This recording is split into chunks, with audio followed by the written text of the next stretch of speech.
Sa number 3, abandonado nga awto nga may mga dugo nakit-an sa higad sang kampo sa Hinigaran. Isa ka abandonado nga Hyundai Accent nga nagaduag gray ang nakit-an sa higad sang kampo sa sitio Suol, Barangay Gargato sa Banwa sang Hinigaran. Miyerkules sang hapon, Oktubre 29. Nagalapta ang dugo sa sulod sa salakyan kag buka ang windshield sini. Nagwa sa investigasyon sa Hinigaran PNP nga posible hindi sa lugar ginbuka ang windshield. Bangod wala sila sa may nakita nga mga traces sang mga buka. Posible nga buka na nga danang windshield sang gindrive padulong sa lugar.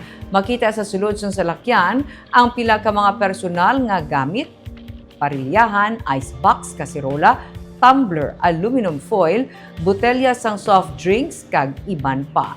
Ginkilala sang otoridad ang tag-iya sang salakyan nga amo si Christine Joy Dignadice, 42 anyos, taga Kingtown Subdivision sa Barangay 19A, Victoria City. Isa siya ka freelance businesswoman kag nagabaligya sang mga beauty products. Base sa online verification portal sa Professional Regulation Commission, isa man ka registered nurse ang tag-iya sang salakyan. Sunod sa mga himata nga nagpadulong sa Hinigaran PNP, las 5 sang kaagahon, Miyerkules, sa naghalin si Christine Joy sa Victorias kag tubtub karon wala pa makapauli.